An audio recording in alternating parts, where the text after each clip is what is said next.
Let's then move on, please, to item 4 on the agenda, which is the Board Assurance Framework, which is the process through which we outline the strategic risks and map them onto the Board's critical success factors. Bill McCarthy. Thank you, Chairman. But by now a familiar report to the Board. This is the summary of progress on the programme to establish us as a board who will act in the interest of patients and improving their outcomes at all times. The overall message is one of steady progress. Those areas of risk that we've spoken about before at the board are the areas that are getting most attention, and some of those are picked up elsewhere on the agenda, Chairman, so I don't propose to pick out anything in this introduction, other than to say you'll see that we now have a comprehensive coverage of risk assessments across all of our critical success factors. I think the only other point I'd say is how incredibly hard and impressively all of our people are working at the moment. This is a very small summary of a huge amount of work across the whole organisation at a time when we're meeting this kind of confluence of preparation work, as well as beginning the doing around planning, as well as really accelerating our recruitment. So I'd just like to say thank you to all of our teams who really are working at an extraordinary level at the minute. Invite comments and questions. Yes. We're coming separately to the recruitment update, which is one of our critical success factors, but let me invite comments from members of the board. Victor? I just wonder whether you think that the biggest risk is not that we turn these things from yellow to green, or is the speed at which we're working doesn't necessarily allow time to identify those things.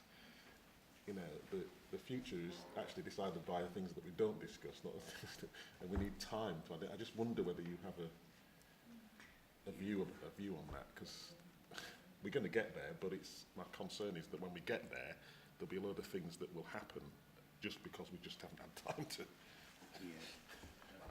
Yeah. I think that's a good. It's a very good point, Victor, and it partly picks up on the theme that Tim was setting out in his previous paper. We're going to get a lot of good and important stuff in place for next April, but really that's one step along a more significant journey of very fundamental change. So what we're looking at in this report is arriving at a safe place from the 1st of April, but it's by no means the end point in the development of our board and how we're going to live up to our values and deliver improved outcomes. We'll still have a huge amount of, really quite exciting opportunity to develop that further. I don't think anybody should underestimate the extraordinary complexity of the process that we're going through, in which we're trying to ensure that the new system is fit for purpose from the 1st of April.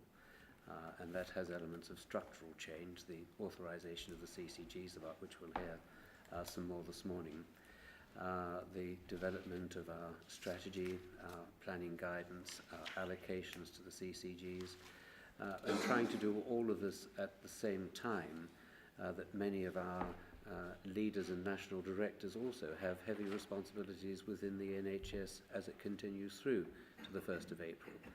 And above all, trying to recruit the new staff who will lead the new system with effect from the 1st of April, also many of whom, in fact most of whom, will continue to have responsibilities under the existing structure. So it's trying to ride two quite unruly horses at the same time, whilst trying to transform the offer of the NHS as we go through.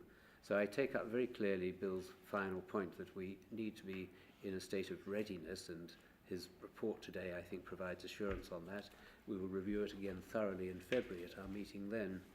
But that's readiness to be fit for purpose from the 1st of April. There's an enormous amount of work that needs to be done then, as we have a live system of CCGs and a live commissioning board and live CSUs. So it's a completely new model, a completely new system. It's going too far, I think, to say that it's precarious and perilous at the moment. I think we're impressed by the enormous amount of work that's gone into it, the enormous amount of thought that's going into it. But nobody should underestimate the sheer complexity of the project upon which we've embarked. Margaret. Yes, Chairman, I think this is going to be quite a challenge for Bill and his team, but I think it would be really useful if they could give some thought to measures that we could look at so that the board can help assess whether the cultural shift is actually becoming embedded appropriately.